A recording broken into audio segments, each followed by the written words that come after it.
आज श्री इलायची दर्शन का जश्न।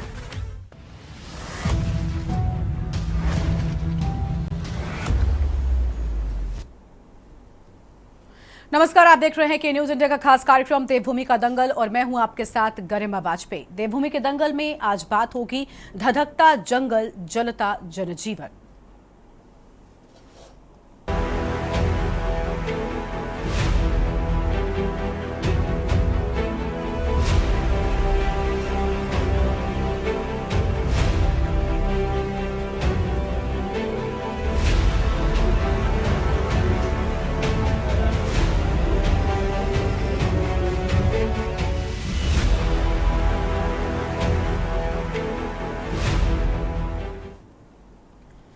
देवभूमि उत्तराखंड में वनाग्नि अब जानलेवा हो गई है। दरअसल अल्मोड़ा के बिनसर में जंगल की विकराल आग को बुझाने गए 4 वनकर्मी जिंदा जल गए, जबकि 4 अन्य गंभीर रूप से झुलस गए हैं। वहीं मुख्यमंत्री पुष्कर सिंह धामी के निर्देश के बाद चारों वनकर्मियों को दिल्ली में भर्ती कराया गया। जंगलों की आग को बुझाने के लिए सरकार ने MI-17 हेलीकॉप्टर को मैदान में उतारा है और इसकी मदद से अल्मोड़ा के जंगलों में लगी आग को बुझाने के प्रयास अब किए जा रहे हैं। वहीं मुख्यमंत्री पुष्कर सिंह धामी ने मृतकों के परिजनों को 10-10 लाख अनुग्रह धनराशि देने के निर्देश दिए हैं। वहीं वन मंत्री सुबोध उनियाल ने प्रमुख वन संरक्षक डॉक्टर धनंजय मोहन को इस हादसे की जांच के आदेश देते हुए जल्द रिपोर्ट देने को कहा है। इसके साथ ही वन मंत्री ने कहा कि वनाग्नि बुझाने को रखे अस्थायी कर्मचारियों का इंश्योरेंस नहीं कराने वाले अधिकारियों के खिलाफ कार्रवाई की जाएगी। कांग्रेस ने इस घटना को लेकर राज्य सरकार पर निशाना साधा। विपक्ष का कहना है कि समय रहते सरकार ने वनाग्नि को निपटने के लिए कोई तैयारी नहीं की, जिसकी वजह से अब तक 10 से ज्यादा वनकर्मियों की मौत हो चुकी है। वहीं कांग्रेस ने राज्य सरकार की ओर से मृतकों को 10-10 लाख रुपए के मुआवजे को नाकाफी बताया और साथ ही सरकार से मुआवजा राशि बढ़ाने की मांग की है। अब सवाल यह है कि आखिर अल्मोड़ा के बिनसर की घटना का कौन जिम्मेदार है? आखिर क्यों वनाग्नि को रोकने के लिए सरकार ने पहले से उचित इंतजाम नहीं किए? आज इसी मुद्दे पर होगी चर्चा, लेकिन उससे पहले एक नजर आज की इस खास रिपोर्ट पर डालिए।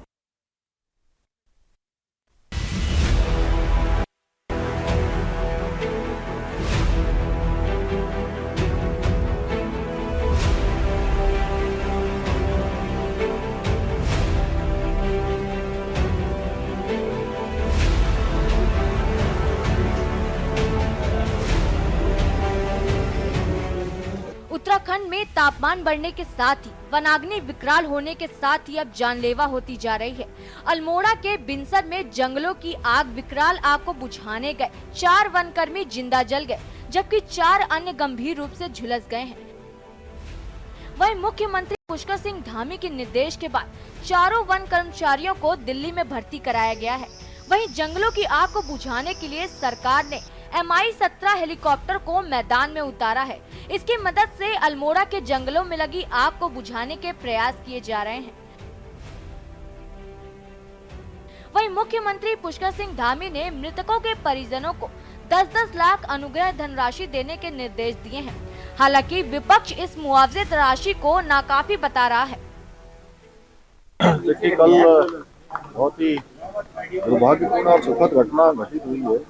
इसमें 4 वनकर्मी हमारे बीच में नहीं रहे, आपको बुलाने जा रहे थे और 4 घायल हैं, उनकी जो हताहत हुए हैं उनसे मैं भगवान से प्रार्थना करता हूं कि भगवान उनको अपने सही चरणों में स्थान दे और उनके परिवार के लोगों को इस दुख को सहन करने की शक्ति प्रदान करें। और जो लोग घायल हैं, जो आग से जले हुए हैं, उनको चूँकि कल रात हो गई थी, इसलिए सुशीला तिवारी रेफर किया गया और सुशीला तिवारी में चूँकि बर्निंग की कोई इतनी हाई कोई इस प्रकार की यूनिट नहीं है और उनको सफदरजंग दिल्ली एम्स में बात की गई और उसके आदेश किए गए कि उनको जो है जो सबसे अच्छी सुविधा हो सकती है वो सुविधा उनको मिले। तो सफदरजंग में जो रूम इत्यादि का अलॉटमेंट है वो पहले ही हो गया है और हेली एम्बुलेंस वहाँ पर आ गई है। इस तरीके से अप्रैल महीने से उत्तराखंड के जंगल धू धू करके जल रहे हैं और 1500 हेक्टेयर से ज़्यादा जंगल जल करके राख हो गए हैं और 10 से ज़्यादा वन कर्मियों की मौत जो है आग बुझाते हुए हो गई है और 10 लाख रुपए के मुआवजे की घोषणा की गई है। आप बताइए, उनका जीवन चला गया, उनके बच्चे जो है अनाथ हो गए और 10 लाख रुपए से कैसे जो है उनका परिवार चलेगा, ये नाकाफ़ी है। और जो उपकरण उनको उपलब्ध करवाने चाहिए थे, जो साजो सामान जो है जंगलों की आग बुझाने के लिए सरकार के पास होना चाहिए था, वो आखिर क्यों है? माननीय सुप्रीम कोर्ट ने भी जो है सरकार से जवाब तलब किया था।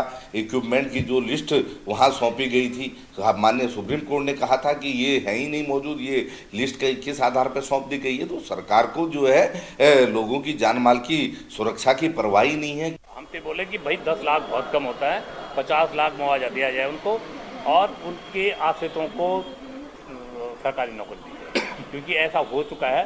पौड़ी में गोवर्धन सिंह पट्टी में एक बार लगी थी, वहाँ 7 लोग ऐसे जले थे, उनके आश्रितों को सरकारी नौकरी दी गई थी। इस मुद्दे को भी उसी तरह से संज्ञान में लिया जाए और उस आदेश को भी देखा जाए कि वो उसमें कैसे उन 7 आश्रितों को जो है सरकारी नौकरी लगाई गई थी, क्योंकि आप भी जानते हैं ना गोवर्धन सिंह में। आपको बता दें कि राज्य सरकार ने बिनसर में हुई इस घटना के जांच के आदेश दिए हैं। वहीं अल्मोड़ा के जंगलों में लगी आग को बुझाने के लिए MI-17 की मदद ली जा रही है। हालांकि जंगलों में लगी आग थमने का नाम ही नहीं ले रही, क्योंकि प्रदेश भर में प्रचंड गर्मी के प्रकोप से तापमान में भारी बढ़ोतरी देखने को मिल रही है। वहीं अपर प्रमुख वन संरक्षक निशांत वर्मा ने बताया कि वनाग्नि की अब तक 1213 घटनाएं सामने आई हैं, जिसमें से अब तक कुल 653 वन हेक्टेयर जंगल वनाग्नि से प्रभावित हुआ है। उन्होंने बताया कि इस वर्ष की वनाग्नि की घटनाओं ने वर्ष 2023 के रिकॉर्ड को तोड़ दिया है। पिछले 24 घंटे के लिए हम लोग अभी बुलेटिन तैयार कर रहे हैं। जितने भी इंसिडेंसेस जो है वन विभागों द्वारा रिपोर्ट किए जाएंगे, उसको हम लोग अभी जो है 4:30 बजे तक जो है बुलेटिन हर दिन जो है हम लोग देते हैं। और अभी जो हमारा स्टेटस है, कल तक का जो स्टेटस था, तो उससे 1213 घटनाएं अभी इस वर्ष हुई हैं वनाग्नि सत्र में, जिसमें कि लगभग 653 हेक्टेयर वन क्षेत्र जो है प्रभावित हुआ है।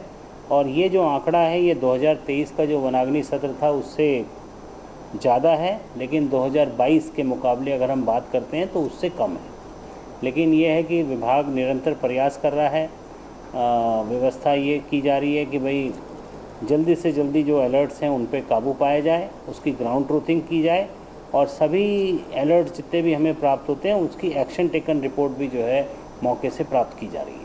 देखिए, सरकार नाम की चीज नदारद है पूरे प्रदेश से। रोम जल रहा था और नीरो बंसी बजा रहा था। ये कहावत अगर चरितार्थ होती है तो वो हमारे वन मंत्री पर और हमारे प्रदेश के मुखिया पर होती है। आज 2-2.5 महीने से उत्तराखंड सुलग रहा है, झुलस रहा है। हजारों हेक्टेयर जंगल जलकर खाक हो गए, 10 से ज्यादा वन कर्मियों की मौत हो गई है। और कल रात पता चला है कि अल्मोड़ा के बिनसर में 4 वनकर्मी और स्वर्गवासी हो गए हैं। ये कोई स्वाभाविक मौतें नहीं है, ये नेचुरल डेथ्स नहीं है, ये सिस्टम के द्वारा किए गए मर्डर हैं। क्या आज 10 लाख रुपए के मुआवजा देकर मुख्यमंत्री क्या साबित करना चाहते हैं? उन रोते बिलखते बच्चों को उनका पिता दे पाएंगे? उन माँ बाप को उनकी संतान लौटा पाएंगे? एक घर को कमाऊ पूत दे पाएंगे?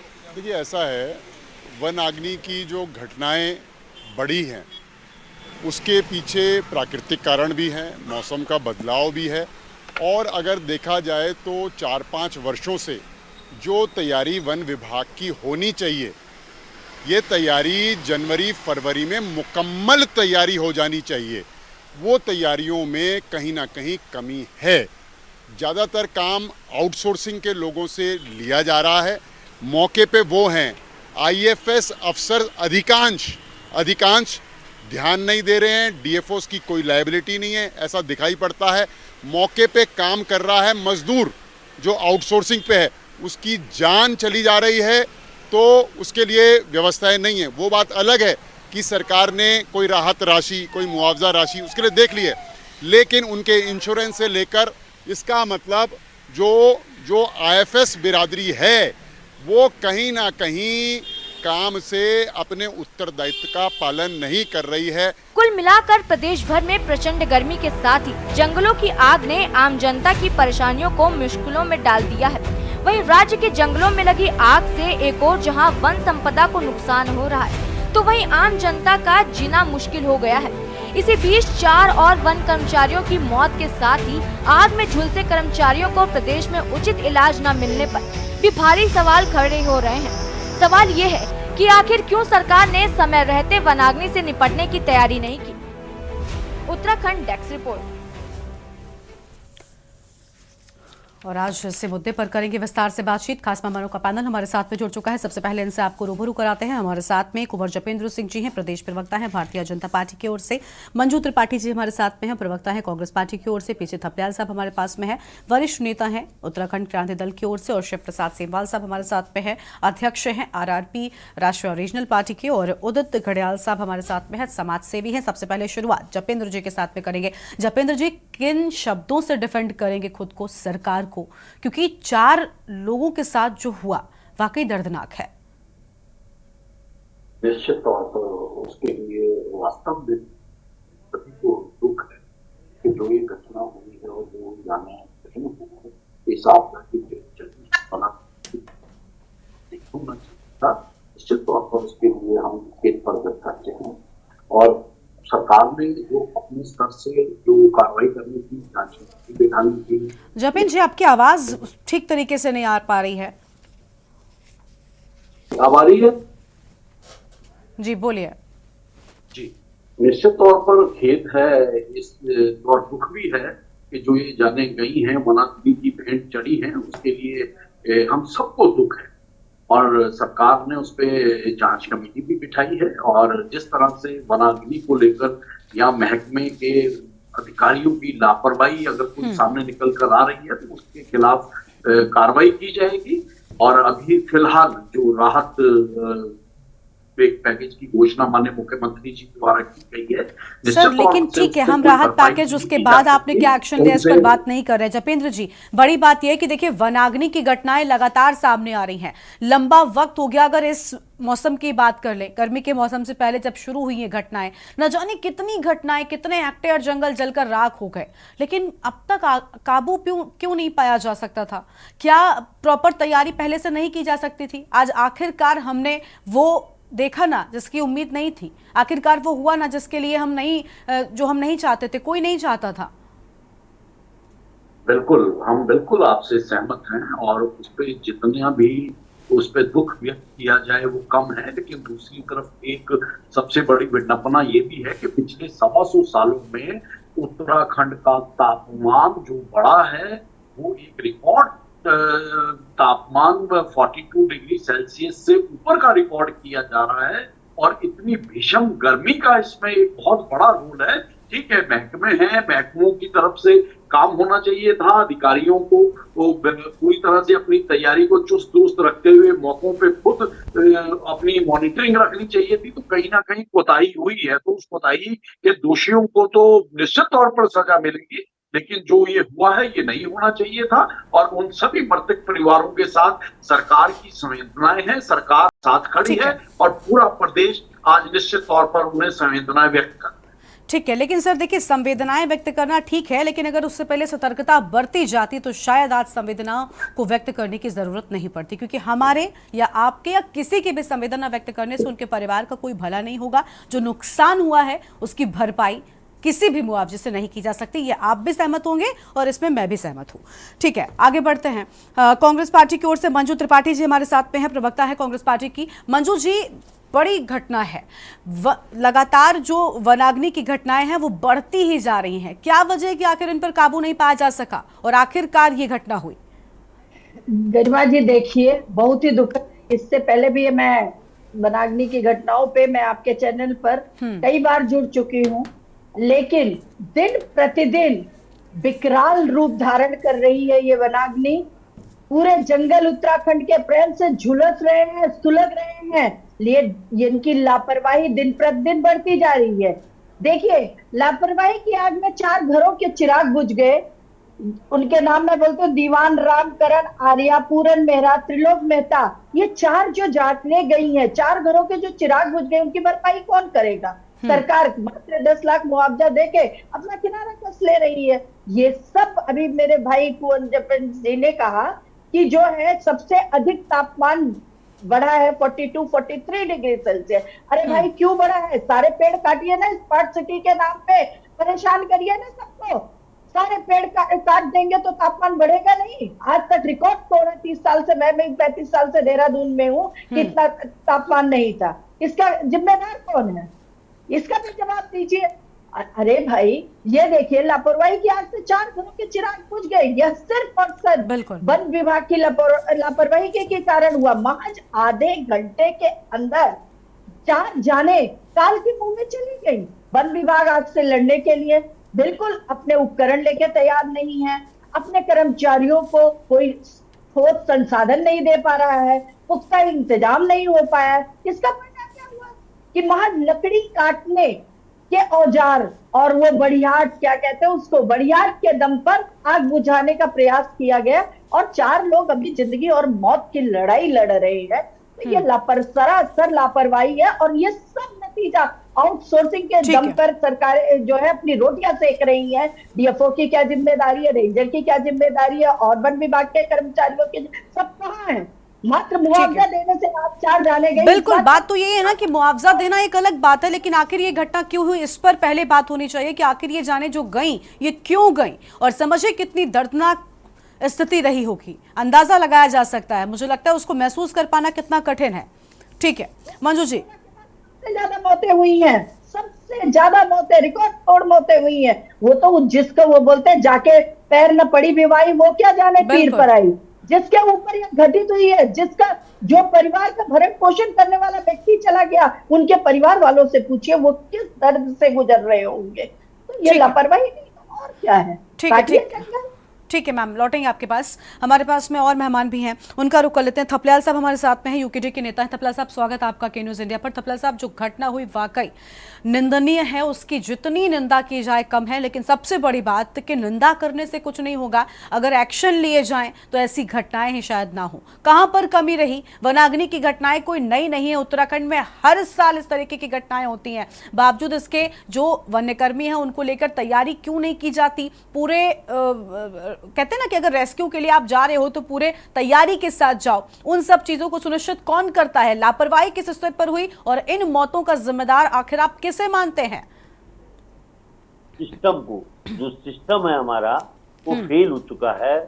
बड़ी मुश्किल से ये राज्य में मतलब बनाया था कि ये सोच के कि हम लोग इसको मैनेज करेंगे, लेकिन हम इसको मैनेज नहीं कर पा रहे हैं, क्योंकि चाहे इसमें भारतीय जनता पार्टी हो चाहे कांग्रेस हो, निरंतर जब से राज्य बना हुआ है वन के प्रति सभी दलों ने उदासीनता दिखाई। इन्होंने कोई भी ऐसे नियम नहीं बनाया, ऐसा सिस्टम डेवलप नहीं किया कि जो आग को रोक सके। आप ये देखिए कि पूरे सफेद हाथियों की पूरी जमात है और जमात को बोला जा रहा है कि एक्शन लो, तो किससे एक्शन लो? नीचे तो कुछ है ही नहीं। 3-4 कर्मचारी हैं, इनके पकड़ फोड़ के ला रखे हैं, और वो भी किसी भारतीय जनता पार्टी के कार्यकर्ता होंगे जो मर गए बेचारे। इन्होंने मतलब एक नीचे, इसी तरह आर्मी को भी कर दिया इन्होंने। आर्मी में भी ऊपर पूरे अधिकारी नीचे वो बना दिए अग्निवीर। अब वही स्थिति आर्मी में होने वाली है जब कभी युद्ध होगा। तो यही स्थिति जो आज वन के मामले में हो रही है, बहुत ही दुखद बात है ये कि आज किसी भी क्षेत्र में, और हमें इसकी आलोचना करने की जरूरत नहीं है।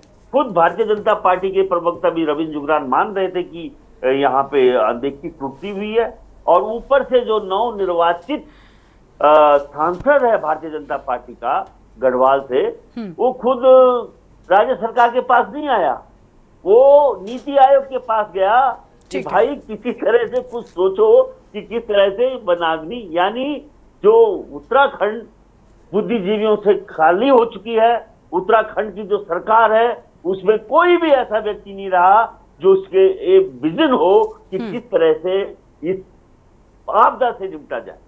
आपने देखा होगा कि पर्यटन के मामले में भी जब भीड़ नियंत्रण नहीं हुई तो केंद्र के पास जाकर गृह मंत्रालय को आना पड़ा। और आज शर्म की बात है, हम क्यों पाल रहे हैं इन लोगों को? कभी कभी लगता है कि हमने अपने सिर पे ये पत्थर क्यों रखे हुए हैं, जिन पत्थरों ने कुछ भी नहीं कर पाना। अगर वन मंत्री कह रहा है साहब उनके क्यों नहीं बने इंश्योरेंस, अरे तुमने क्या बोला था अधिकारियों को इंश्योरेंस बनाओ इनका? तुम किसने बैठे हो इधर? हर आदमी नीचे वाले को उंगली कर रहा है और अपने को साफ बता रहा है। ये सारे के सारे अपराधी हैं, और अपराधी है जो सर्वोच्च चेयर पे बैठा हुआ है उत्तराखंड, वो है अपराधी जो यहाँ से छोड़कर चुनाव प्रचार में बिना बात का जा रहा है। उसकी कोई जरूरत नहीं थी चुनाव प्रचार करने की, लेकिन भाग रहा है हमारे हेलीकॉप्टर को लेके, हमारा तेज फूंक रहा है। अब क्या करें इन पत्थरों का, कहां फेंके? ये समस्या, बड़ी समस्या आ गई है, और इससे चिता जागता है कि इवन हमारे जो नवनिर्वाचित सांसद है बलूनी, उसका भी सरकार पे विश्वास नहीं रहा है। पूर्व मुख्यमंत्री ने कैसे त्रिवेंद्र ने कहा था कि साहब यहाँ तो खनन ही खनन हो रहा है, तो ऐसी सरकार क्यों ढो रहे हो भाई? तुम सांसद बन गए हो, बोलो मोदी जी को हटाओ इनको, इनके बूते से बाहर है इस राज्य को नियंत्रित करना, बिना बात के बैठाए हुए हैं। ठीक है, और हम निश्चित रूप से ये अपराधी हैं और इन अपराधियों को कटघरे में खड़ा करना चाहिए। और बहुत अच्छा काम किया बलूनी ने, जो नीति आयोग के पास गया कि भाई इस राज्य के सरकार के बूते से बाहर हो चुका है। ठीक है, आपके पास लौटेंगे। शिव प्रसाद सेमवाल जी भी हमारे साथ में आज चर्चा का हिस्सा है, आरआरपी के अध्यक्ष हैं। शिव प्रसाद जी, बहुत स्वागत आपका भी। शिव प्रसाद जी, अब देखिए हेलीकॉप्टर को लगा दिया गया है ताकि उससे अलग अलग जगहों पर पानी का छिड़काव कर आग पर काबू पाया जा सके। ये सब पहले भी तो हो सकता था ना? देखो, दरअसल हेलीकॉप्टर से पानी से आग बुझाने का जो आदेश कर रहे हैं, ये केवल मीडिया के लिए, केवल मीडिया में हाईलाइट होने के लिए एक अच्छा है कि जी हेलीकॉप्टर से एक पानी का बकेट भरा और जाके उड़ेल दिया। अगर आप एक ऊंचाई पे जाएं और एक प्रैक्टिकली देखें कि भाई हेलीकॉप्टर से कितना पानी वो बकेट ले जाएगा और कहाँ पे उड़ेलेगा और उसका क्या फर्क पड़ेगा, कोई फर्क नहीं पड़ने वाला। ये मैं नहीं कह रहा हूं, ये शब्द हूबहू जो पीसीसीएफ है अभी उनके हैं, जो वर्तमान पीसीसीएफ है धनंजय मोहन, उनके हैं। वो कह रहे थे ये बात। हमने जब उनको बोला कि भाई ये क्या है ड्रामा कि अब तुम बकेट भरोगे झील से और तुम उड़ेलोगे, क्या है ये? एक जंगल की आग और एक फॉरेस्ट इतना बड़ा, उस पर क्या है ये? कितने चक्कर लगाओगे और उससे आग कितनी बजे? बोले सब बकवास है। वो खुद कह रहे थे कि ये बकवास है। आप चाहे तो मेरे सामने फिर पूछ लेना, मुझे कोट कर देना, इससे कुछ नहीं होने वाला। ये मीडिया में एक सुर्खियां पाने के लिए ठीक है, लोगों को लगता है कि हाँ भाई कुछ फैंसी बात हो रही है। हकीकत क्या है, जब तक हम इसके एक्चुअल कारणों की ओर नहीं जाएंगे कि जंगल जैसे क्राइम कहीं पे होता है ना, तो उसके पीछे देखा जाता है कि उसके पीछे इंटेंशन क्या है और इस घटना से किसको फायदा हो सकता है।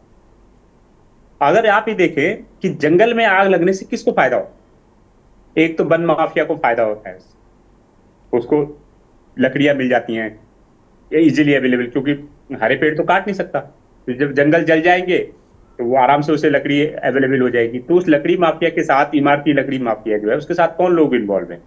दूसरा, वो लोग जिनको लगता है कि भाई जंगल में आग लगने से उनको कुछ घास मिल जाएगी, कुछ नई घास आ जाएगी, जो मिसकंसेप्शन टाइप की बहुत सारी चीजें हैं, वो लोग शामिल हैं। इसके पीछे वन विभाग किस तरीके से शामिल है कि वन विभाग पहले वन पंचायतों को बजट देता था, वो बजट गांव में आता था, उससे जल संरक्षण की गतिविधियां होती थी, चाल खाल बनाए जाते थे। आज की डेट में कहाँ बजट आ रहा है गांव में? जो वन पंचायतों को बजट देते थे वो खत्म हो गया। वन विभाग वालों ने सोचा कि यार अगर गांव के लोग जंगलों की तरफ आएंगे तो उनके घोटाले गबले भी खुलेंगे इन चीजों से, तो लोगों को जंगल से दूरी तय कर दी गई। लोगों को प्रोत्साहित करने के बजाय, उनको प्राइज देने के बजाय कि जंगल की आग में बुझाने में भागीदारी कराने के बजाय, पेड़ पौधे लगाने में भागीदारी कराने के बजाय, उन्होंने कह दिया कि साहब जो जंगल के किनारे रहेगा अगर वो जंगल की आग नहीं बुझाएगा तो उसे जेल भेज देंगे। अभी लेटेस्ट फरमान जारी किया वन विभाग, ठीक है, कि जंगल की आग बुझाने से मना कर दोगे तो जेल भेज देंगे। अरे जंगल की आग जानते हो क्या होती है मैम? जंगल की आग आप समझ सकते हो कि वन विभाग के लोग 4 व्हीलर गाड़ी में थे और तब भी अपने आप को नहीं बचा पाए। जंगल की आग जब फैलती है तो जो मौके पे होता है, जिससे प्रत्यक्षदर्शी होता है, उसी को पता चलता है। दूसरी बात, जो चीड़ के पेड़ है ना, हमारी सरकारें क्या करती है, इतनी अंधी हो गई है पैसे के पीछे। इन्हें 2 पैसे चाहिए, दारू पिला दे इनको, सरकार के पैसे दे दे, जहर खिला दे, कोई दिक्कत नहीं है, सरकार की जेब भरनी चाहिए। चीड़ कितना भी खतरनाक हो, जंगल के जंगल जल जाए, पर्यावरण पूरा खत्म हो जाए, इकोसिस्टम खत्म हो जाए, इनसे कोई फर्क नहीं पड़ता। इनको लीसा चाहिए और इनको इमारती लकड़ी चाहिए, इनको वन निगम में कुछ ठेका वो चाहिए, इनको ऐसी लकड़ियां चाहिए जिससे वो मतलब 90% भाग अधिकारी अपनी जेब में भरे 10% ठेकेदार को दे और बाकी खत्म कर दे। ठीक है, अंडर टेबल एक पैसे कमाए, सिर्फ इसलिए इस चीड़ को उगाया जा रहा है। आप बताओ मैडम, ठीक है। एक विभाग जंगल जो है, चलो हमने कहा भारत राज्य का विषय नहीं है, अरे इस देश का विषय तो है, केंद्र सरकार का तो विषय है, डबल इंजन है। आप एग्रीकल्चर फॉरेस्ट्री क्यों नहीं करते भाई? ये चीड़ का आप एक समझ लो कि मैं कह रहा हूं कि आप 5 किलोमीटर का एरिया तय करें, पूरा चीड़ खत्म कर दे। वैसे भी तो हर साल चीड़ खत्म हो रहा है, जंगल की आग में पूरा चीड़ जल जाता है। आप पूरा चीड़ खत्म करें और उस पर बांज के पेड़ लगा दें, क्या दिक्कत है? लेकिन बांज के पेड़ से लीसा नहीं होता, बांज के पेड़ से इमारती लकड़ी नहीं आएगी, क्योंकि आप हरा पेड़ काटोगे नहीं और वो खुद से सड़ेगा नहीं, सूखेगा नहीं, जलेगा नहीं, तो गिरेगा भी नहीं। यानी कई कारण हैं, लेकिन देखिए ये सारी चीजें अलग हो जाती हैं, लेकिन कम से कम जो लोग काम कर रहे हैं उनकी सुरक्षा कितनी जरूरी है, इस पर तो बात होनी चाहिए। और जो घटना हुई वाकई परेशान कर देने वाली है, इस पर आगे विस्तार से बातचीत करेंगे। फिलहाल छोटे से ब्रेक के लिए आप रुक रहे हैं।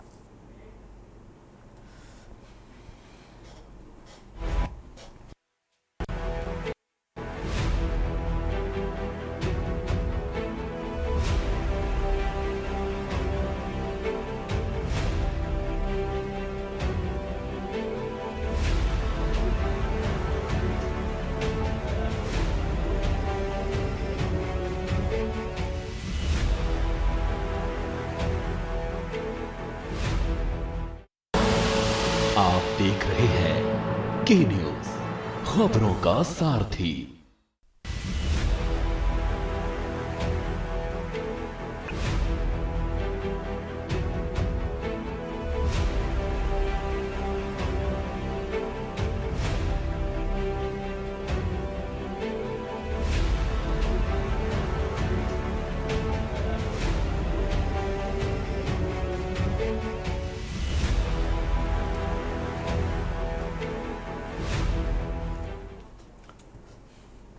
ब्रेक के बाद आप सभी का स्वागत है। इस बीच दिल्ली से एक बड़ी जानकारी सामने आ रही है, इससे पहले उसका रुख कर लेते हैं। दिल्ली से खबर का रुख करते हैं। अहम खबर दिल्ली से, इंद्रेश के बयान से आरएसएस का किनारा। बड़ी जानकारी आपको बता दें, इंद्रेश कुमार के बयान से आरएसएस का किनारा।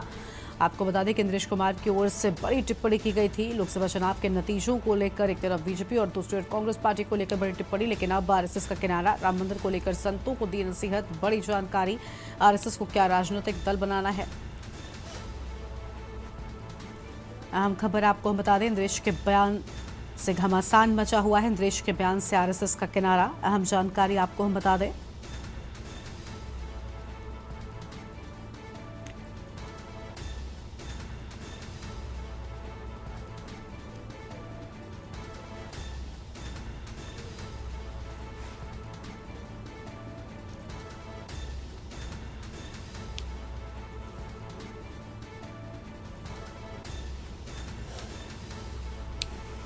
तो इंद्रेश कुमार का बयान आधिकारिक नहीं, आरएसएस की ओर से अहम बातें सामने आई हैं। अहम खबर आपको हम बता रहे हैं, इंद्रेश कुमार का बयान आधिकारिक नहीं, उनका निजी बयान हो सकता है। और इसी खबर पर बातचीत के लिए हमारे साथ में इनपुट एडिटर अरुण अवस्थी जी जुड़ चुके हैं। अरुण जी, इंद्रेश के बयान को लेकर राजनीतिक पार्टियों के बीच में घमासान मचा हुआ है। एक तरफ बीजेपी है, दूसरी ओर बाकी के दल अब बीजेपी को घेर रहे हैं, लेकिन अब आरएसएस ने उनके इस बयान को निजी बता दिया और किनारा कर लिया। बिल्कुल, जिस तरीके से इंद्रेश का आया राजनीतिक हल्के में एक बड़ी तरीके से गहमा गहमी दिखाई पड़ी। उसके बाद में जो आरएसएस की तरफ से जो पहला बयान आया है वो यही है कि ये उनका निजी बयान है और इससे आरएसएस का कोई लेना देना नहीं। हालांकि बयान के बाद जिस तरीके से एनडीए के नेता हमलावर हुए इंद्रेश कुमार पर और विपक्षी जो INDIA गठबंधन है और उसके नेता भी मुखर हुए विरोध में, उसके बाद कहीं ना कहीं जो आरएसएस है वो बैक फुट पे आई और उसने ये कहा कि ये बयान उनका निजी है, इसका आरएसएस से कोई लेना देना नहीं है। लेकिन निश्चित रूप से जिस तरीके से उन्होंने बयान दिया और बयान देने के कई घंटे बाद जब राजनीतिक गहमा गहमी बढ़ी और कई बयान आए, उसमें अयोध्या के जो राम मंदिर के मुख्य पुजारी है उनका भी बयान आ गया और उसके साथ में जो एनडीए के बड़े नेता हैं, जो एनडीए के घटक दल हैं, उनके बयान आने लगे। उसके बाद कहीं ना कहीं आरएसएस बैकफुट पे हुई और आरएसएस की तरफ से आधिकारिक बयान आया कि ये उनका इंद्रेश का निजी बयान हो सकता है, इसका आरएसएस से कोई लेना देना नहीं है। और कहीं ना कहीं इस तरीके से जो मामला, ये जो बयान था, ये आरएसएस के लिए गले की फांस बना। और उसके बाद जो ये परिस्थितियां उत्पन्न हुई जिसमें एनडीए के जो नेता हैं वो सामने आए, मुखर हुए, तो इस पूरे बयान से ये निश्चित रूप से कहा जा सकता है कि आरएसएस और भाजपा के बीच में दूरी बढ़ी है। चूंकि इसके पहले एक बयान मोहन भागवत के द्वारा भी आया था, और उस बयान के बाद में अब दूसरा बयान जो आया है इंद्रेश कुमार के द्वारा, जिसमें अहंकारी बताया गया है भारतीय जनता पार्टी को, और ये कहा गया कि जो भगवान का निर्णय होता है वो आनंददायक निर्णय होता है, और जिस तरीके से उन्होंने कहा कि 241 पर रोकना ये अहंकार की परिणति है, तो कहीं ना कहीं इस पूरे बयान के बाद में जो भारतीय जनता पार्टी और जो भाजपा से जुड़े हुए जो एनडीए के घटक दल हैं, उनके जब बयान आने शुरू हुए तो उसी बीच आरएसएस का भी ये बयान आ गया कि ये इंद्रेश का बयान है और इस बयान से आरएसएस का कोई लेना देना नहीं है। बिल्कुल, इस बयान में इतना जरूर है गरिमा की इस बयान ने माहौल को काफी गर्म कर दिया है, और कहीं ना कहीं ये तो कहा जा सकता है कि ये बयान सिर्फ इसलिए नहीं, बयान का कई मायने हैं और उस मायनों पर लेकर के अगर बात करेंगे। बिल्कुल, लेकिन अरुण जी देखिए, इस बयान को लेकर भले ही आरएसएस ने कह दिया हो कि उनका निजी बयान है, लेकिन कहीं ना कहीं इस बयान ने जो विपक्षी दल हैं उनको एक मौका जरूर दे दिया है बीजेपी पर बड़ा हमला बोलने का। बिल्कुल, यही इसी हमले को लेकर के अगर बात करें तो संजय राउत का भी बयान आ गया, और उन्होंने कहा कि क्या संघ ये हिम्मत रखता है कि वो बीजेपी को छोड़ दे। इसी तरीके से प्रमोद तिवारी सहित कई विपक्षी गठबंधन से जो जुड़े हुए लोग हैं उनके भी बयान आ गए हैं।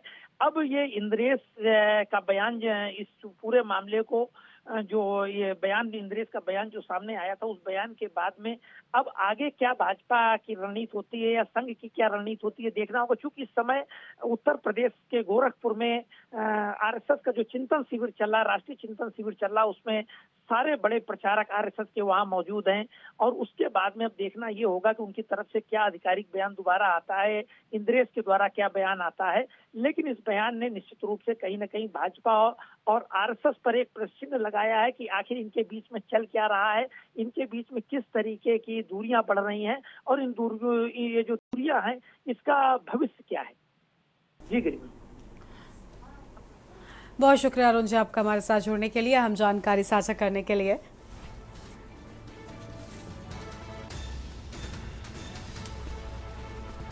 तो यह हम खबर आपको हम बता रहे थे, जहां पर दिल्ली से खबर इंद्रेश के बयान से आरएसएस का किनारा सामने आया है, और आरएसएस ने साफ कहा कि ये उनका निजी बयान हो सकता है।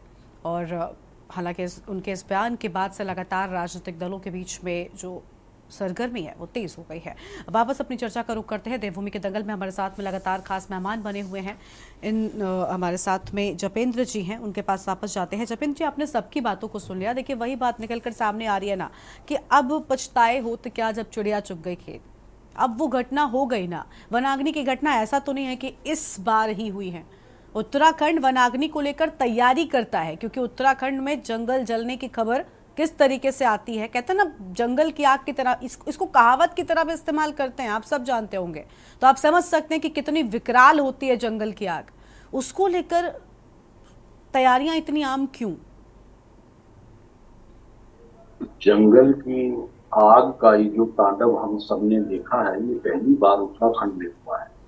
हम उन जा चुके लोगों को वापस नहीं ला सकते, ये भी सत्य है, और उनके प्रति सच्चे मन से संवेदनाएं भी व्यक्त की जा रही हैं, ये भी सत्य है। लेकिन इतना आवश्यक है कि ये जो एक घटना हुई है, दुर्भाग्यपूर्ण घटना, भविष्य में ना हो, किसी भी जान माल की हानि ना हो, और उस हानि को बचाने की दृष्टि से जो अधिकारियों के तौर पे लेवल पे जो पहले से तैयारियां होनी चाहिए, उन तैयारियों में किसी तरह की कोताही ना हो, और जांच में ये भी निकल कर आएगा कि यहाँ किस तरह की कोताही थी, तो वो निश्चित तौर पर दोषियों को बिल्कुल भी बख्शा नहीं जाएगा, क्योंकि माननीय मुख्यमंत्री खुद मॉनिटरिंग कर रहे हैं, और ये ऐसी घटना हुई है, और इसके पीछे और भी अनेकों कारण हैं। हम अगर उन पर चर्चा करने लग जाएंगे तो वो फिर काफी चीजें अलग हो जाएंगी, तो इस समय हमें उन पर नहीं बोलना चाहिए। लेकिन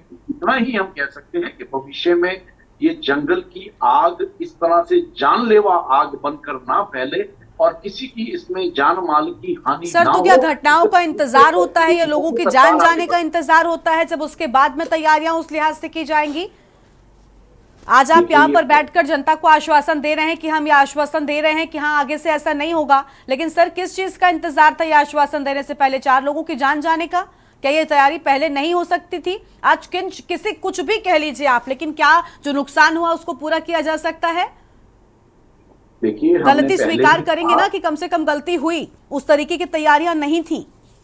पहले ही कहा कि जाने वालों को वापस नहीं लाया जा सकता, लेकिन सच्चे मन से सरकार की उनके प्रति संवेदनाएं हैं और माननीय मुख्यमंत्री जी खुद मॉनिटरिंग कर रहे हैं और भविष्य में इस तरह की घटनाएं ना हो और उसकी तरफ सरकार ने कदम बढ़ाए। और पहले ऐसा नहीं हुआ कभी कि किसी की जान गई हो जंगल की आग की वजह से, तो जंगल की आग जानलेवा ना बने और उस पर सरकार जो कर सकती है निश्चित तौर पर सरकार वो सब करने के लिए तैयार है। ठीक है, आपके पास लौटेंगे। जपेन जी देखिए कह रहे हैं कि हम आश्वासन तो दे रहे हैं, लेकिन इस आश्वासन का किया क्या जाए ये बड़ी बात है। मंजू जी, तैयारियां क्यों आखिर उतनी अच्छी नहीं हो रही हैं, क्या वजह क्या है? देखिए, अभी मुझसे पहले पूर्व प्रवक्ताओं ने, थपलियाल जी ने और जी ने कहा, सेमवाल जी ने, कि स्थानीय लोगों को इग्नोर करने का भी ये कहीं ना कहीं परिणाम हो सकता है।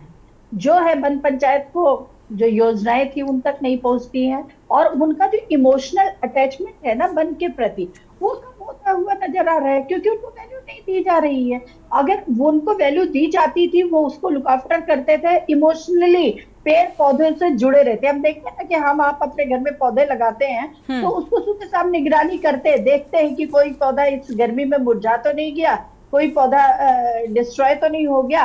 और देखिए, विंसर में भी वनाग्नि से झुलसे वनकर्मियों के लिए स्थानीय लोग ही मसीहा बनकर आए। स्थानीय लोगों ने ही वनकर्मियों की चीख पुकार सुनी और बेचारे जैसे थे वैसे दौड़े। उन्होंने उनको बचाने का भी बहुत प्रयास किया, अपनी जान की परवाह नहीं की। उन्होंने फोन भी किया, लेकिन लोगों के फोन करने के बाद भी एम्बुलेंस। देखिए ये तो मंजू जी, देखिए जमीनी स्तर पर क्या सच रहा ये तो उस घटना के बीच की बात हो सकती है ना, वो एक अलग चीज हो गई, लेकिन जो प्रोफेशनली जो काम होने चाहिए थे वो नहीं हुए, वो एक बड़ी बात है जिसके लिए लोग जिम्मेदार हैं, जिनकी जिम्मेदारी बनती है कि उनको ये काम करा जाना चाहिए था, उनकी ओर से काम नहीं किया गया, तभी तो घटना हो गई। जब जागो तभी सवेरा। अभी भी मुख्यमंत्री जी को सरकार में ये मैंने कहा नहीं कि आपके चैनल पे मैं पहले भी बैठ चुकी हूँ, ये आपका अप्रैल से इस तरह से जंगल झुलस रहे हैं, इतनी सारी प्रॉब्लम्स आ रही हैं, लेकिन इंद्रदेव के बीच में कृपा हुई, बरसात हुई तो थोड़ा कम गया। तो सर मैम, इंतजार तो नहीं करते रहेंगे ना कि जब बारिश होगी तब आग बुझेगी? अगर इसका इंतजार करते रहे तब तो सब कुछ जलकर राख हो जाएगा। आप इंतजार करते रहिए, बारिश नहीं हुई तो आग नहीं बुझेगी, धीरे धीरे करके ये जंगल की आग लोगों तक पहुंच जाएगी।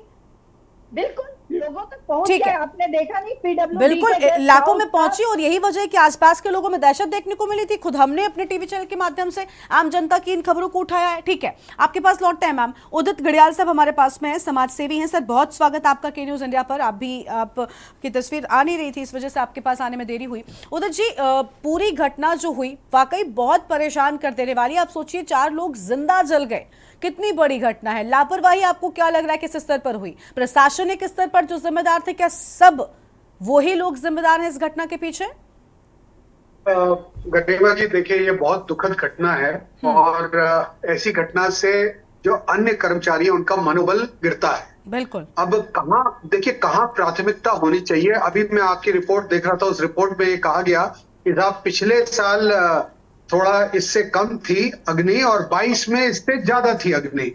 तो अगर इतने 3 साल का ही अगर आंकड़ा हम ले लें तो उसमें तो तैयारियां बहुत सारी हो जानी चाहिए थी। मैंने पहले भी आपके चैनल में एक बार कहा था कि ये हिमालय, जो उत्तराखंड का हिमालय है, ये लगभग 50 करोड़ लोगों की जीवन यापन का साधन है। यहाँ से गंगा यमुना निकल रही है, अन्य नदियां निकल रही है, कोसी है, रामगंगा है, जो सब मिलके पूरा गंगा का दोआब बनाती हैं, गंगा यमुना का, और बंगाल तक जाती हैं। तो प्राथमिकता केंद्र सरकार और राज्य सरकार दोनों की होनी चाहिए। 24 साल में राज्य सरकारों ने कोई प्राथमिकता नहीं ली।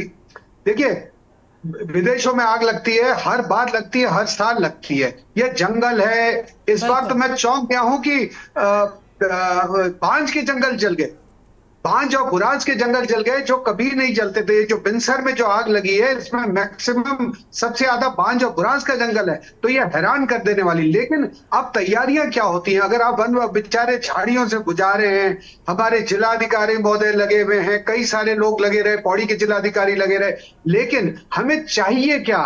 हम टाइगर रिजर्व के लिए करोड़ों रुपए खर्च कर रहे हैं कि साहब ये नहीं होना चाहिए, सड़कें नहीं बननी चाहिए, अंदर ये नहीं जाना चाहिए, लेकिन वन अग्नि हिमालय क्षेत्र है, ग्लेशियर्स हैं, ये बहुत तेजी के साथ पिघल रहे हैं। जितनी गर्मी बढ़ रही है, जितना कार्बन उत्सर्जन हो रहा है, उससे और ज्यादा ये खतरा पैदा कर रहे हैं।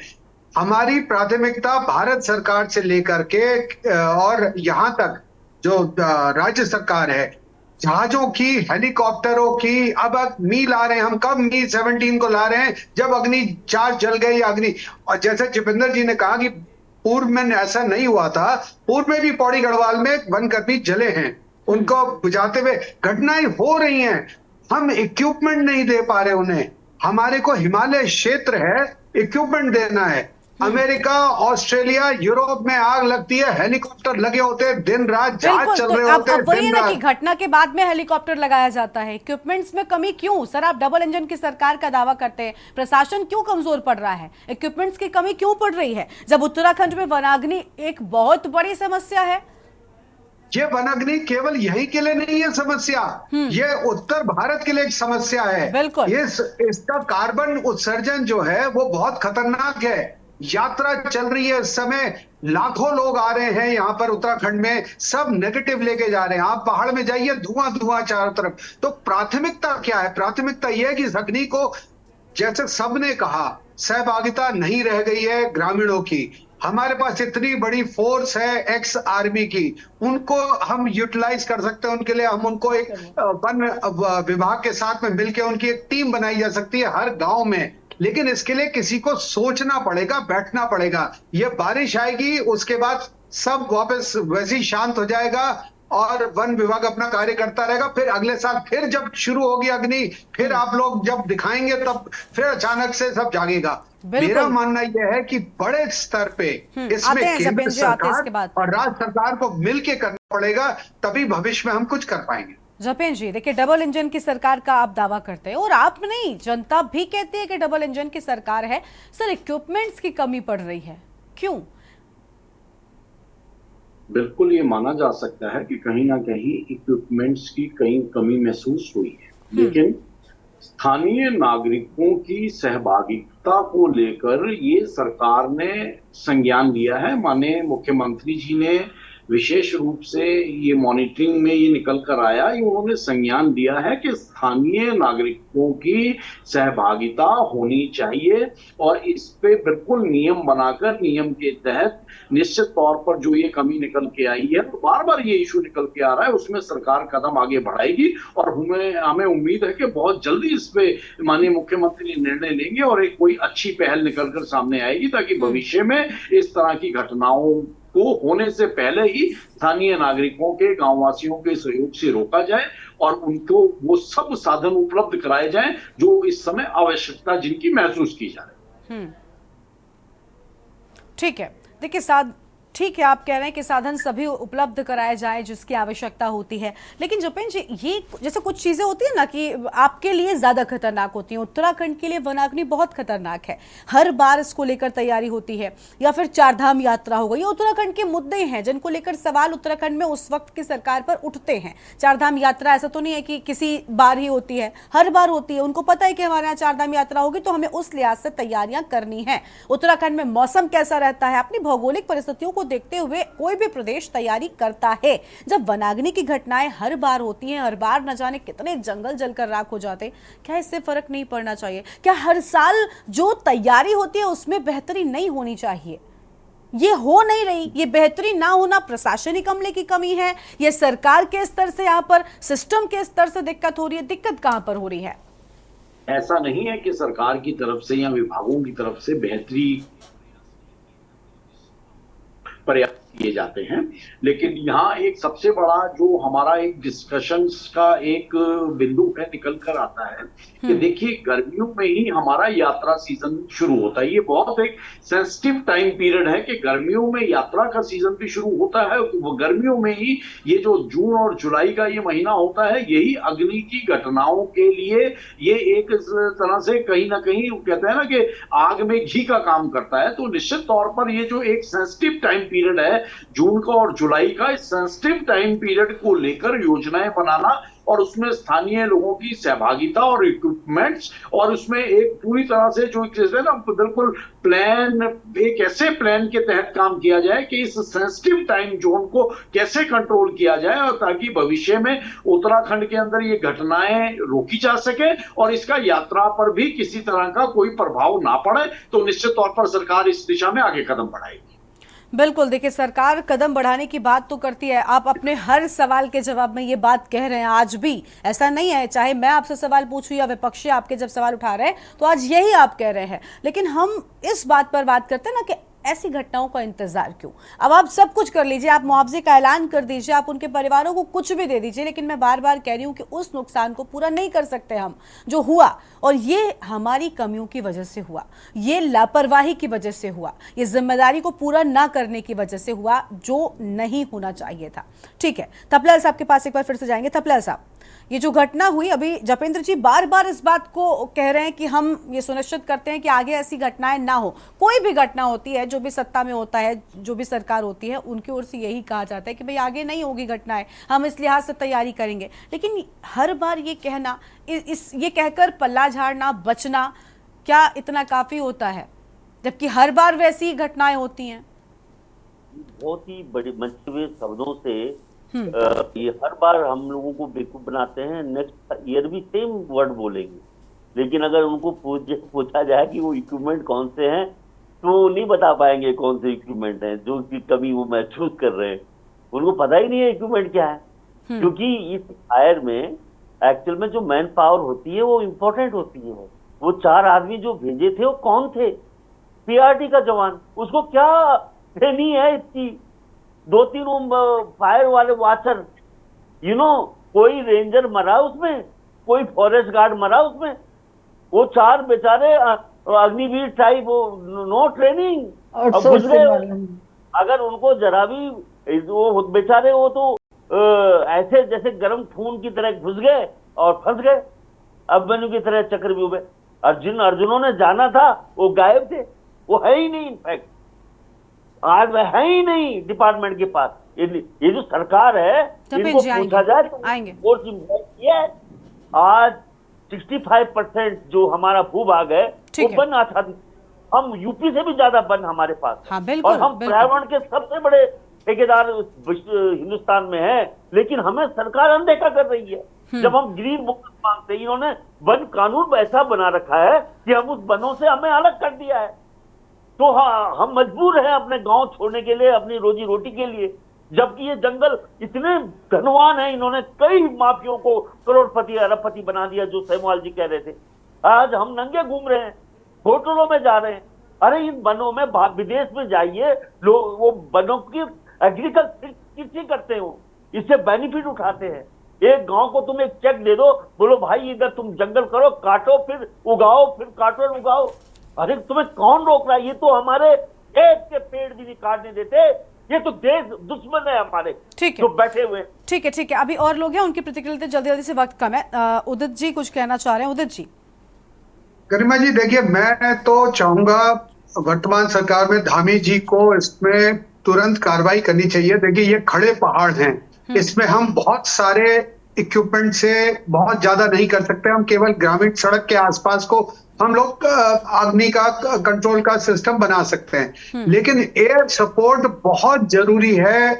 जो उच्च क्षेत्र हैं जहां पर, जैसे ये है यहाँ पर आग लगी, जो बिनसर में आग लगी, बिनसर का एरिया एकदम स्टीप है कई जगहों पे। तो आप हमें क्या चाहिए और क्यों नहीं ले सकते हम वर्ल्ड वाइल्ड लाइफ फंड से, भारत सरकार से 2-4 हजार करोड़ केवल वन को बचाने के लिए, वन संपदा को बचाने के लिए, हिमालय को बचाने के लिए हम लोग जहाज, हेलीकॉप्टर्स ले सकते हैं। और पूरे वर्ल्ड में ऐसे डेडिकेटेड जहाज हैं, हेलीकॉप्टर्स हैं जो डिजाइन ही आग बुझाने के लिए हुए हैं। हम कर्मियों को भी दें, हम नीचे। बिल्कुल बिल्कुल, देखिए कमी नहीं है, बशर्ते आप उस चीज की महत्वता को समझिए कि उससे क्या नुकसान हो रहा है। बहुत बड़ी बात है ये समझना चाहिए और मेरे हिसाब से केंद्र सरकार को, धामी जी को जाना चाहिए केंद्र सरकार में, बोलना चाहिए भाई कितने, जैसे अभी थपलियाल जी ने कहा, बेचारे वो तो पीआरडी के जवान थे, उनके पास कोई ट्रेनिंग नहीं है और ऐसे में आपको बहुत भारी इक्विपमेंट्स चाहिए, आपको बहुत सारी चीजें चाहिए। तो प्राथमिकता होनी चाहिए कि किसी तरीके से ये बहस का मुद्दा ना बने हर बिल्कुल बार, बिल्कुल बिल्कुल। और देखिए बहुत अहम बात आपने उठाई कि ऐसा नहीं है कि देश में रिसोर्सेज की कोई कमी है, लेकिन बस उस चीज को अहम समझना जरूरी, क्योंकि कब ये जंगल की आग से इलाकों तक पहुंच जाती है, जनता तक पहुंच जाती है, उसमें भी देरी नहीं लगती और आखिरकार देखिए नहीं जंगल तक पहुंचे तो लोगों को आखिरकार यहाँ पर नुकसान हुआ ना। ठीक है, सेमवाल साहब की एक छोटी सी प्रतिक्रिया। सेमवाल साहब जल्दी से, मैम आते हैं आपके पास, सेमवाल साहब के बाद आपके पास आएंगे, फिर जपेंद्र जी के पास में। सेमवाल साहब, क्या रिसोर्सेज की कमी नहीं है फिर भी यहाँ पर उसको प्राथमिकता नहीं दी जा रही, शायद उतना बड़ा नहीं समझा जा रहा, यही वजह है कि यहाँ पर उस लिहाज से पहले से एक्शन नहीं लिए जाते हैं, उसको बुझाने के लिए वो एक्शन नहीं लिए जाते हैं? मैडम, वन विभाग की आग बुझाना, मतलब जंगलात की आग बुझाना वन विभाग के अधिकारियों की प्राथमिकता में है ही नहीं भाई। वो तो चाहते हैं कि आग लगे, तभी तो नौटंकी हो रही है, क्योंकि पेड़ कागजों पे लगाए जाते हैं। तो अगर आग लग गई, आपने देखा होगा जैसे अभी ये जून है ना, तो अभी आप देखो आज का अखबार पढ़ो, 9 करोड़ रुपए 8 करोड़ रुपए जारी हो रहे हैं, किसके लिए? कि तुम जो है बांध बनाओ जो नदी के किनारे, ताकि बाढ़ ना आए, उसके लिए कुछ बंदा बनाओ। और बस अभी 9 करोड़ रुपए जारी हो गए, अभी 15-16 तारीख से बरसात शुरू हो जाएगी, वो नदी जो है बहा ले जाएगी। बाढ़ के लिए वो मतलब बंदा बनाने की जरूरत भी नहीं है, वो बह गया, वो दिखा देंगे कि मैंने बना दिया। ये हमेशा हर साल होता है। अच्छा, ऐसे ही मैं आपको फैक्ट बता रहा हूँ भाई, मेरे पास आरटीआई में डॉक्यूमेंट पड़े हुए मैडम, मेरी अलमारी में है। पूरे सचिवालय में जिन जिन अधिकारियों के खिलाफ जांच हुई है, सब बिना कार्यवाही के सब छूट गए। मेरे पास सबके आरटीआई में डॉक्यूमेंट है, कौन कितने पानी में, वन विभाग का कौन सा अधिकारी, सब वन विभाग के, यानी भ्रष्टाचार की भेंट सब चीजें चढ़ जाती हैं। वन विभाग का जो जितना बड़ा अधिकारी है वो उतना बड़ा तस्कर है। इन पे बाकायदा मुकदमे हुए, जांच हुई, सब दब गए, खत्म हो गए। ठीक है सर, ये खुद ही को खत्म करने में लगे हुए। कुल मिलाकर भ्रष्टाचार हर विभाग में, और यही वजह है कि कहीं ना कहीं ऐसी घटनाएं भी रुकने का नाम नहीं ले रही की सरकार का परिणाम। ठीक है मंजू जी, जल्दी से मंजू जी। अभी जैसे सुझाव दिया था प्रियाल जी ने, सबने, कि हमें जो है अभी भी जब जागो तभी सवेरा, इस जो घटनाएं हुई हैं उससे हमें सबक लेना चाहिए। और हमारे उत्तराखंड में तो सब एक्स सर्विसमैन है, यूको टास्क फोर्स के लोग की मदद क्यों नहीं ली जाती है? सारे हर घर में फौजी, रिटायर्ड फौजी हैं, क्यों खाली अग्निवीर जैसे ये पीआरडी के जवानों को, अनट्रेन्ड जवानों को भेज देते हैं, उनके घर को बर्बाद कर देते हैं? मैं चाहती हूँ कि जो उत्तराखंड पर्यावरण की दुहाई लेता है कि हम फेमस है, हम प्रसिद्ध हैं कि हमारा पर्यावरण, आबो हवा उत्तराखंड की सबसे अच्छी है, आज विश्व पटल पर थू-थू हो रही है इस घटना से। तो हमें इसको बचाने के लिए अभी भी प्रयास करना है। और मैं नहीं चाहती हूँ कि अगले वर्ष फिर आप ये मुद्दा बनाए कि धधकता जंगल और जलता जल जीवन। बिल्कुल बिल्कुल, देखिए हम भी नहीं चाहते कि कम से कम ऐसे मुद्दों पर कोई चर्चा हो, ऐसे मुद्दों पर कोई सवाल किया जाए। जपेंद्र जी, देखिए सवाल बहुत सारे हैं और ये सवाल उठना बहुत लाजमी है। भ्रष्टाचार के भेंट में हर विभाग जो है वो चढ़ता हुआ नजर आ रहा है, अधिकारियों पर कोई एक्शन नहीं होता, किसी का कोई डर नहीं है। यही वजह है कि किसी को कोई चिंता नहीं है, लोगों की जान यूं ही जा रही है। शिव प्रसाद जी ने बहुत एक गंभीर विषय उठाया है। और देखिए, भ्रष्टाचार को लेकर निश्चित तौर पर देश के अंदर एक बहुत बड़ा हमने आक्रोश भी देखा। और माननीय प्रधानमंत्री जी बार बार कहते हैं कि भ्रष्टाचार किसी भी स्तर पर सहन नहीं किया जाएगा। लेकिन अब सवाल ये उठता है कि अगर जो हमारा कर्मचारी या अधिकारी भ्रष्टाचार में लिप्त है, भ्रष्टाचार कर रहा है तो वो भी भारत का ही वासी, उसने भी भारत की धरती पर जन्म लिया है, कोई बाहर से तो आया नहीं। तो ये जो आत्मा की अंदर की आवाज है, यहाँ हम सिस्टम में किसी भी पद पर बैठे हुए हैं, छोटे से छोटे पद पर बैठे हुए हैं, बड़े से बड़े पद पर बैठे हुए हैं, चाहे हम राजनीतिक क्षेत्र में हैं, शासन प्रशासन में हैं, तो हमें अपनी इस धरती माँ के प्रति, देश के प्रति ईमानदारी के प्रमाण खुद अपने कर्मों से देने पड़ते हैं। आज अगर सर वो सारी बातें बहुत अच्छी, आप जो बातें कह रहे हैं बहुत अच्छी बातें कह रहे हैं, लेकिन माफी चाहती हूँ सर, इन बातों का कोई मतलब नहीं रह जाता, क्योंकि जब भ्रष्टाचार होता है ना तो सर ईमान धर्म ये सब भूल जाते हैं, ये सब भूल जाते हैं। और होता है, हो रहा है, इसको स्वीकार करना पड़ेगा। चर्चा नहीं करेंगे, हम सरकार का हिस्से हैं, तब खुल के चर्चा कर रहे हैं, तो कम से कम आप लोग सुन तो सकते ही है ना। सर बिल्कुल सुन रहे हैं आपकी बात, लेकिन कह रहे हैं ना कि देखिए ये बातें आप बिल्कुल ठीक कह रहे हैं, मैं आपकी बात से गुरेज नहीं कर रही कि आप गलत कह रहे हैं, लेकिन ये भी समझिए ना कि जो बात आप कह रहे हैं वो कितनी ठीक बैठ रही है। सटीक यहाँ पर लोगों की जान चली गई है। हम भी कह रहे हैं ईमानदारी बहुत अच्छी चीज है, भ्रष्टाचार नहीं होना चाहिए, लेकिन क्या होता नहीं है विभागों में, हो रहा है तभी तो ये घटनाएं हो रही हैं सर। हम सप्लयाल जी की बात, जी ने कुछ क्वेश्चन उठाए थे। हाँ सर, जल्दी से, वक्त बहुत कम है। जो हमारे 4 लोग पीआरडी के जवान आग बुझाने के लिए जल्दबाजी में जंगल के अंदर प्रवेश कर गए, अगर इन्होंने फायर प्रूफ ड्रेस पहनी होती तो क्या इनकी जान बचाना संभव नहीं था? बिल्कुल संभव था। अगर हम इक्विपमेंट्स की बात करें, जैसे सप्लयाल जी हमारे बहुत अच्छे मित्र हैं, पता नहीं उन्हें ये शंका कैसे हुई कि हमने कुछ कहा और हमें मालूम नहीं होगा। तो देखिए, जब हम इक्विपमेंट्स की बात करते हैं तो निश्चित तौर पर राज्य में कुछ इक्विपमेंट्स की कमी है, ट्रेनिंग की थोड़ी सी कमी है। हमारे पास फायर प्रूफ ड्रेसेस होनी चाहिए हमारे वनाग्नि को बुझाने वाले कर्मचारियों के पास। जब हमारे अधिकारी बाहर विदेशों में ट्रेनिंग के लिए जाते हैं, जब डिजास्टर मैनेजमेंट की ट्रेनिंग के लिए जाते हैं, तो जिस तरह से बाहर विदेशों में होता है वहाँ केमिकल्स यूज किए जाते हैं, फायर प्रूफ पाउडर्स यूज किए जाते हैं। मुझे तो ये लगता है कि हमारे भारत में भी हर एक चीज है, बशर्ते जो हो रहा है उसको आप सीरियसली लीजिए तो, वरना ऐसा थोड़ी है कि रिसोर्सेज की कमी है। बड़ी बड़ी घटनाएं होती हैं और भारत में भी उनका रेस्क्यू सफलतापूर्वक किया गया है, बस उसकी महत्वता को समझने की जरूरत है। ठीक है, बहुत शुक्रिया सर, हमें वक्त की कमी, अपनी चर्चा को यहीं पर रोकना पड़ रहा है। आप सबका बहुत शुक्रिया। और देवभूमि के दंगल में आज हम बात कर रहे थे कि धधकते जंगल और जलता जनजीवन, क्योंकि जिस तरीके से जंगलों में लोगों की जान गई, ये वाकई शर्मसार कर देने वाली घटना है और उन परिवारों के प्रति हमारी संवेदनाएं हैं। देवभूमि के दंगल में आज उतना ही। आप देखते रहिए के न्यूज़ इंडिया। नमस्कार।